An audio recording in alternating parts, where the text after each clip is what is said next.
시간이 되었으므로 2021년도 12월 7일 화요일 아침 예배를 시작하겠습니다. 다 같이 주의 기도로 시작하겠습니다. 하늘에 계신 우리 아버지여, 이름이 거룩히 여김을 받으시오며 나라의 마옵시며 뜻이 하늘에서 이루어진 것 같이 땅에서도 이루어지이다.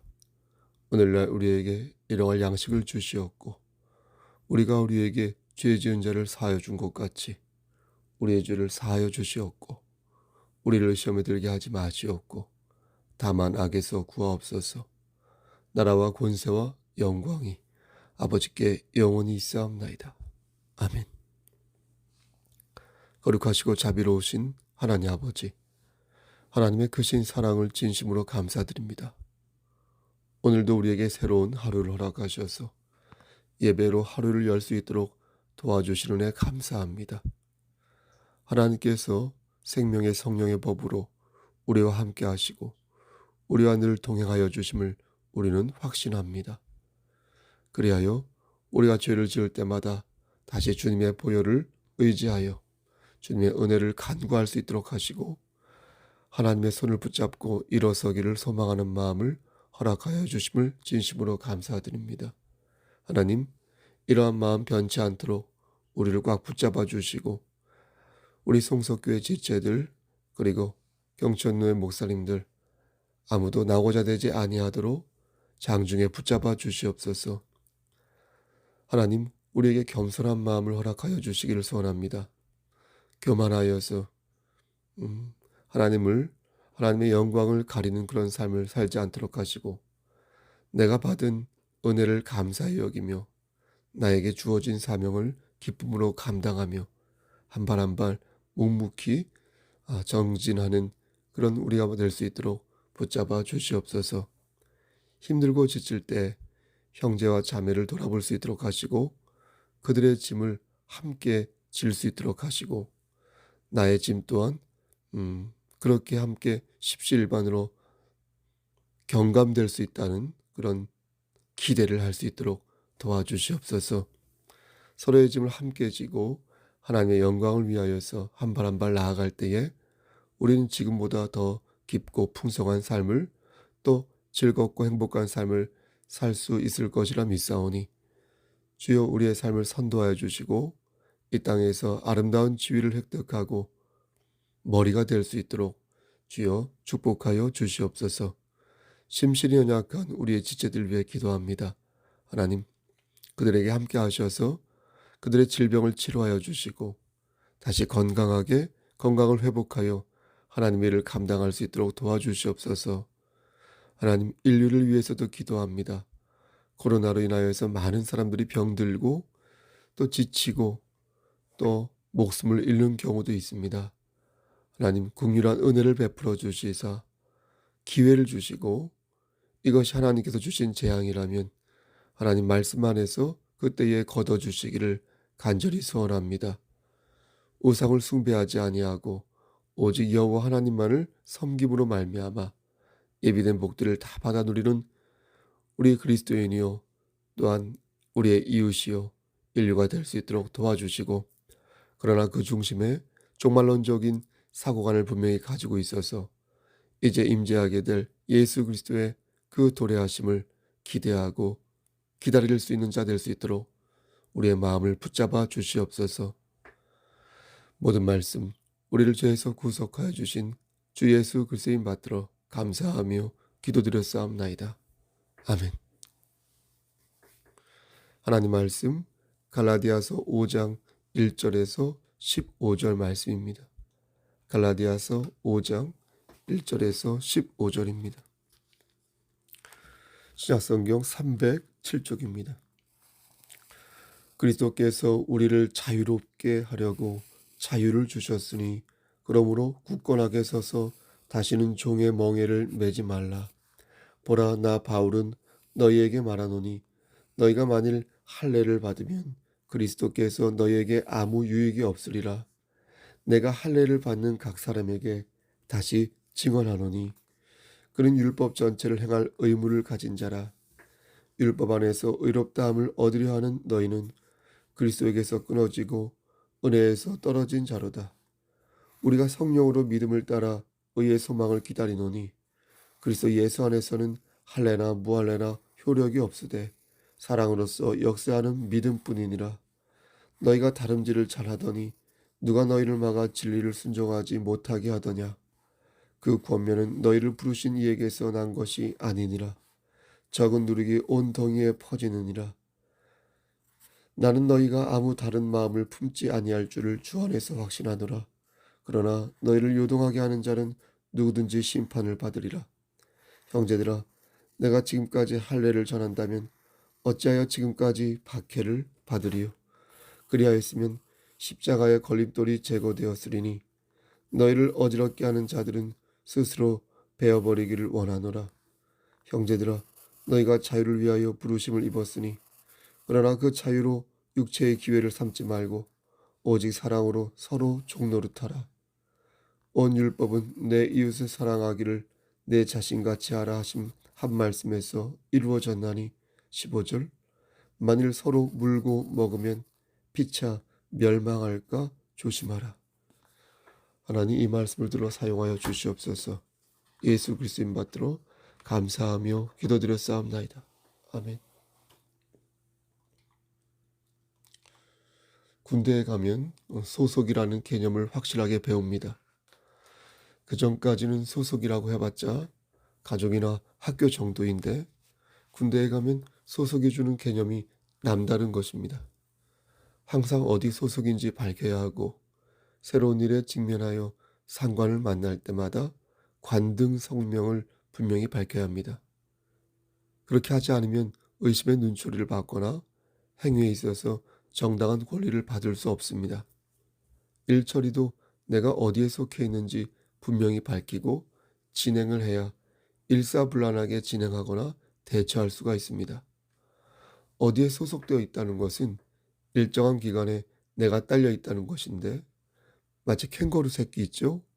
이 캥거루 새끼가 어미 캥거루의 주머니 속에 들어있는 것처럼 내 몸이 그것에 붙어 있어서 느끼는 감정이 바로 소속감인 것입니다. 따라서 내가 어디에 소속되어 있느냐에 따라 느낌이 다르고 대우 또한 달라지는데 그래서 우리는 수시로 내가 지금 어디에 서 있지? 내가 지금 누구와 붙어 있지? 이렇게 묻는 습관을 가질 필요가 있겠습니다. 그리스도인이 좋은 것은 그가 예수 그리스도 안에 속해 있다는 것입니다. 그가 영국인이든 중국인이든 그가 어떤 사람이든 간에 그리스도 안에 있으면 그들은 초국적이고 초이념적인 하나의 정체성을 갖는 것입니다. 반면 주님을 영접하지 않은 사람은 그리스도 밖에 있다 하겠습니다. 이 말은 그가 같은 한국인이라 해도 그리스도 밖에 있기에 그가 아무리 나와 인간적으로는 친밀할 수 있어요. 그렇다 하여도 그리스도 안에서 그는 나와 상관없는 사람이 되고 마는 것입니다. 물론 다르게 표현한다면 돌봄이 필요한 사람이 될 수 있겠습니다.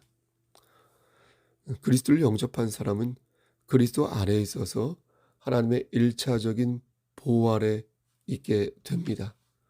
우리는 그리스도 예수에게 속해 있으므로 그리스도인으로서 누릴 수 있는 온갖 특혜가 있는 것입니다. 오늘 말씀의 핵심이 여기에 있겠습니다. 우리는 내가 어디에 소속해 있는지를 자주자주 상기할 필요가 있습니다. 그렇게 할 때 내가 기댈 곳을 알 수 있게 되고 그래서 복을 받는 방법을 전략적으로 알 수 있게 됩니다. 하지만 안타깝게도 여러분 어떻습니까? 그리스도에 속한 많은 사람들이 마귀에 속한 사람처럼 행동하는 경우가 있으니 이건 자기 스스로 복을 걷어차는 어리석은 행동이라고밖에 볼 수 없는 것입니다. 하나님의 자녀가 자신이 어디에 소속되어 있는 줄도 몰라서 어떻게 행동해야 하는 줄 모르고 방황한다면 그것처럼 속상하고 어처구니 없는 일도 없는 것입니다. 이는 싸움을 할 때에도 패인의 요인이 된다고 저는 생각합니다. 내가 누군지 알아야 이게 적인지 아니면 아군인지 구분하여 함께 싸우거나 등을 질 수 있는데 어떤 때는 하나님 편에 섰다가 어떤 때는 마귀 편에 서 있으니 같은 아군의 입장에서 볼 때 저 사람이 대체 누구인지 헷갈릴 때가 있는 것입니다. 그를 위해 기도하고 권면은 하지만 자꾸 왔다 갔다 하니까 나중에는 양치기 소년의 거짓말처럼 그를 신뢰하지 못하게 되는 것입니다. 여러분, 여러분은 지금 어디에 서 있습니까? 햇볕이 드는 양지입니까? 아니면 죄악이 들끓는 음지입니까? 양지와 음지를 가르는 것은 하나님을 대하는 여러분의 자세에 있습니다. 아무리 사망의 음침한 골짜기를 다니더라도 여러분의 중심에 하나님을 사모하는 마음을 가지고 있다면 여러분은 정오의 태양 아래 그 태양 아래를 걷고 있는 것입니다. 바라건대 하나님께서 예비하신 복을 받기를 소원합니다. 하나님을 기쁘시게 하는 삶을 여러분 사시기를 소원합니다. 그리스도인이 그리스도 밖에 있는 어처구니 없는 그런 난센스를 보이지 마시고 단단히 예수 그리스도를 붙잡으시고 그 안에서 풍성한 은혜를 누리며 천국을 소망하는 여러분 되시기를 간절히 소원합니다. 오늘 본문을 보면 사도 바울이 갈라디아 교인들에게 당부하는 말씀이 나옵니다. 당시 갈라디아 교회는 율법주의라는 큰 시련을 겪고 있었습니다. 거짓 교사들이 교회 안에서 판을 치면서 사람들을 미혹하기를 너희가 율법을 지켜야 구원을 받을 수 있지 복음을 믿는다고 구원을 받을 수 있는 게 아니라고 가르쳤습니다. 이 거짓된 가르침에 사람들은 혼란에 빠졌습니다. 그 전까지는 사도 바울에게 오직 예수 그리스도를 믿기만 하면 구원을 받는다고 배웠는데 지금 몇몇 교사들이 그게 아니라 할례를 받아야 구원을 받을 수 있다고 가르치니 어느 게 진짜인지 혼란스러웠습니다. 거짓 교사들은 저들을 완전히 쓰러뜨리기 위해서 율법의 효용성을 역설하였습니다. 저들을 율법의 종으로 만들기 위해 끊임없이 수작을 부렸습니다. 죄인을 대속하기 위해 예수 그리스도께서 십자가에 달려 돌아가셨다고? 그래, 그거 틀린 말 아니야. 하지만 그것만으로는 부족하다는 거야. 예수 그리스도의 은혜 좋지만 그것만으로는 부족하니까 율법을 너희가 지켜야 된다는 거야. 은혜가 나쁘다는 말이 아니야. 은혜만으로는 부족하니까 다른 수단을 강구하자는 거야. 그래야 구원을 받을 수 있다는 거야. 라고 말했습니다. 교회는 복음을 잘 들을 수 있는 좋은 환경을 만드는데 주력해야 한다고 생각합니다. 저는 이 부분에 있어서 제가 놓친 부분이 있을 수 있으므로 여러 지체들의 말에 귀를 늘 기울이고 있습니다. 혹시나 복음이 셀 수 있는 부분이 있을까 주의하고 있고 혹시나 우리 교회에서 복음의 일관성이 흐트러질까 염려하고 있습니다. 여러 목사님들의 말씀을 들으면 좋겠죠. 우리가 밥을 먹을 때 여러 반찬이 있으면 아무래도 맛있게 밥을 먹을 수 있지 않겠습니까? 하지만 밥보다 반찬이 화려해지면 식단의 균형이 무너져서 건강을 잃을 수 있습니다. 담임 목사의 말씀이 여러분 들어보십시오. 담임 목사의 말씀이 하나님 말씀에 의거한다는 전제 아래. 그래서 교회는 아무나 말씀을 전하거나 말씀의 일관성을 읽고 왔다 갔다 하면 아니 되는 것입니다. 복음을 잘 전하고 싶다면 일관된 체계 속에서 조금이라도 다른 내용이 침투하지 않도록 담임 목사는 견고히 일종의 방어 시스템을 구축할 필요가 있는 것입니다. 자기가 잘나서 그런 게 아니고요. 자기가 아주 말씀을 잘 전하고 있다고 그렇게 생각해서 그런 게 아니고요. 당시 갈라디아 교회는 사도 바울이 걱정하는 것으로 보아 잘못된 말씀에 덫에 걸려들었던 것 같습니다. 3절 말씀을 보니까 내가 할례를 받는 각 사람에게 다시 증언한다. 이렇게 하였습니다. 다시 증언했다는 것은 이전에도 증언했다는 것인데 이것은 바울이 2차 전도 여행 때 갈라디아 교회를 방문하면서 너희가 할례를 받을 필요가 없다. 이렇게 이미 말하였다는 것입니다. 사도행전 16장 14절 이하의 말씀을 보면 당시 사람들은 그 가르침을 달게 받았고 기쁨으로 할례를 받을 필요가 없음을 좋아하였습니다. 그런데 거짓된 교사들의 덫에 다시 걸려들면서 그들은 예수 그리스도의 은혜를 부인하는 형국에 이르고 만 것입니다. 이에 바울은 다시 한번 그들에게 증언하기를 너희는 오직 예수 그리스도의 은혜만을 붙잡아라. 종교적 독선과 무지로 인해 어리석은 선택을 너희가 하고 있으니 제발 좀 정신 좀 차려서 예수 그리스도 외에는 구원이 없음을 명심하여라 라고 힘주어 주장한 것입니다. 저도 여러분들에게 힘주어 말씀드립니다. 사랑하는 성석교회 성도 여러분, 우리의 구원은 율법으로 이루어진 것이 아님을 알고 계시죠? 우리의 구원은 우리의 노력으로 이루어진 것이 아님을 알고 계실 겁니다. 우리의 구원은 오직 예수 그리스도의 은혜와 사랑으로 이루어진 것임에 우리가 하나님을 의지하고 하나님의 주권을 받들 때 그때 비로소 우리는 영원한 안식을 얻을 수 있다는 사실을 잊지 마시기를 소원합니다. 혹시 여러분 우리가 붙잡는 거 있죠? 하나님을 붙잡는 거. 우리가 붙잡는 그것 또한 우리의 능력이라고 여러분 생각하십니까? 그렇지 않습니다. 하나님을 여러분 붙잡는다고 다 구원을 받습니까? 그건 역시 하나님의 은혜가 있을 때만 가능한 것입니다. 나의 손을 뿌리치지 아니하시고 나를 거두어 주시는 하나님의 은혜가 있었기에 우리는 천국 백성이 될 수 있다는 것입니다. 사랑하는 성도 여러분, 예수 그리스도에 속하여 그분만을 의지하시기를 바랍니다. 여러분이 예수 그리스도의 옷자락을 잡으실 때 우리 주님은 여러분의 손목을 붙잡으실 거예요. 여러분이 예수 그리스도의 얼굴을 바랄 때 우리 주님은 여러분의 일거수일투족을 관리하실 거예요. 그런데 오늘 말씀을 보면 놀라운 일이 벌어집니다. 사도 바울이 이렇게 말해놓고서 뜻밖의 모습을 보인 것입니다. 그것은 바로 할례를 수용한 것입니다. 6절 말씀을 보면 바울은 할례가 구원의 방편이 될 수 없다고 생각했습니다.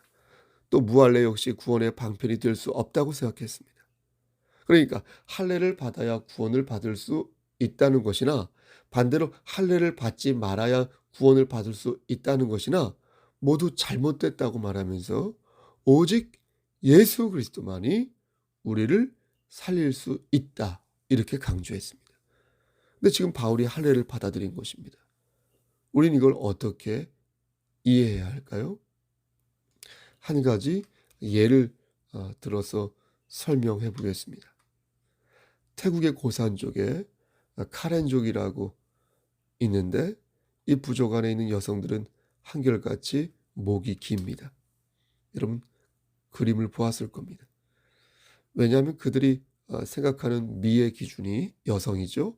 여성의 미의 기준이 목의 길이이기 때문입니다. 그래서 목에 링을 걸고 최대한 목뼈 사이를 늘린다고 합니다. 1년에 하나씩 목에 고리를 걸면 많게는 26년 동안 그렇게 해서 26개의 링이 걸리겠죠. 근데 이렇게 하다 보니까 뼈 사이가 벌어져서 목이 긴 여성들이 많다고 합니다. 근데 문제는 목의 움직임이 자유롭지 못해서 움직임에 한계가 있는데 잔인한 것은 남편들이 아내를 관리할 때 이 굴렁쇠를 벗기면 이 여성이 이 아내가 목을 제대로 가누지 못하여 고통스러워하거나 심지어 등을 뒤에서 툭 치면 목이 부러져 죽는 경우도 있다는 것입니다.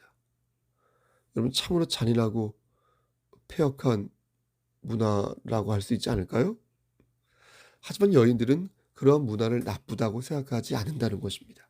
재밌는 것은 여기에 하나의 규정이 있다는 것입니다. 여자가 7살 때 굴렁쇠를 계속해서 낄지 말지를 물어본다고 합니다. 그때 만약 하지 않겠다고 말한다면 강제로 굴렁쇠를 거는 일은 없다고 합니다. 그러니까 여성들 본인이 선택할 기회를 준다는 것이죠.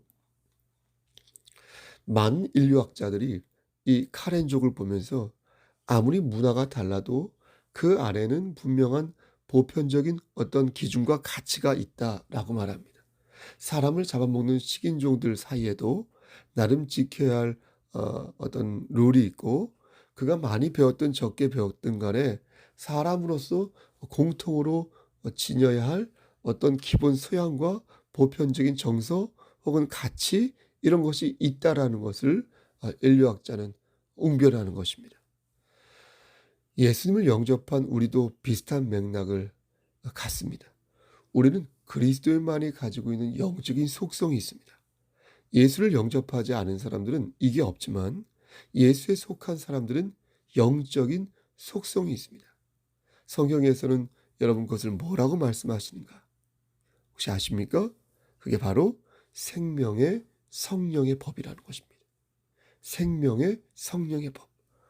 그리스도에게 속한 사람은 성령 하나님과 동행하는 사람이기에 생명의 성령의 법 안에 거하고 있다는 것입니다. 그래서 오늘 말씀에 기록된 것처럼 사랑으로서 역사하는 믿음이 있다는 것입니다. 곧 사랑으로서 역사하는 믿음은 생명의 성령의 법입니다. 그러니까 예수 그리스도 안에 있는 그리스도인이 공통으로 가지고 있는 마음이 바로 사랑으로서 역사하는 믿음이라는 것입니다. 아멘. 사도 바울이 율법을 개방적으로 수용하여 할례를 받아들인 것도 바로 이런 공통된 마음을 믿었기 때문입니다. 그래서 자신의 제자 디모데에게 할례를 할 것을 권면한 것입니다. 사랑으로 역사하는 믿음을 알고 있기에 그 믿음으로 네가 중심만 바로잡는다면 율법에서 주문하는 어떤 것들을 충분히 감당할 수 있다고 본 것입니다. 우리 역시 사랑으로 역사하는 믿음이 있습니다. 그리스도인이라면 누구나 이 믿음을 가지고 있습니다. 우리가 만약 이 믿음을 버린다면 우리는 그리스도 밖에 있는 자가 되는 것입니다. 하지만 우리는 예수 안에서 이 믿음을 가지고 있기에 저들이 요구하는 것들을 기꺼이 들어줄 수가 있는 것입니다. 오직 사랑으로 종노릇하여 우리 앞에 직면한 다양한 문화와 가치를, 현안을 지혜롭게 수용하고 소화할 수가 있는 것입니다. 그러므로 저는 여러분들에게 권면하는 것입니다. 우리가 이것들을 수용하려면 우린 더욱 중심을 바로잡아야 할 것입니다. 우린 더욱 성령 하나님을 의지해야 할 것입니다. 우리가 더욱 중심을 의지할 때 우린 그때 작은 격가지들도 수용할 수 있게 될 것입니다. 우리가 만약 중심을 놓친다면 우리는 그 어떤 격가지, 부차적인 것들도 받아들일 여력이 없을 것입니다. 여러분이 진정 진리 안에서 자유하기를 원하신다면, 자유롭기를 원하신다면 더욱 생명의 성령의 법을 사모하시기를 소원합니다. 더욱 성령 하나님을 의지하시기를 바랍니다. 여러분의 소속은 누구입니까? 예수 그리스도이십니다. 그리고 우리 송속교회는 그분의 이름으로 세워진 반석 위의 교회입니다. 부디 진리 안에서 순종하여 승리하시기를, 추운 겨울에도 변하지 않는 한 그루의 푸른 소나무처럼 오늘도 당당하게 하나님 말씀 안에서 승리하시기를 우리를 죄에서 구속하여 주신 주 예수 그리스도의 받들어 간절히 축원합니다. 아멘. 이제는 우리를 죄에서 구속하여 주신 우리 구주 예수 그리스도의 은혜와 아버지 하나님의 만극하신 그 사랑하심과 성령 하나님의 교통하시고 인도하시는 모든 역사하심이 생명의 성령의 법 안에서 진정 자유롭게 살기를 소원하는 여기 모인 성도와 그들의 가정과 이 제단과 이 나라 위에 하나님의 사랑하심이 세세토록 함께 계실지어다. 아멘. 예배를 마쳤습니다. 오늘은 화요일입니다. 여러분 무슨 일이 있으면 연락 주시고요. 참고로 12월 12일 날 주일 예배를 마치고 오후 3시에 목사 안수식이 있어서 거기를 다녀오도록 하겠습니다. 철저하게 방역 규칙을 준수하면서 다녀오도록 하겠습니다. 경천노회 노회장으로서 다녀오겠습니다. 여러분 무슨 일 있으면 연락 주시고요. 건강 유의하시고요. 오늘 하루 힘찬 하루 되시기를 바랍니다. 샬롬 레카.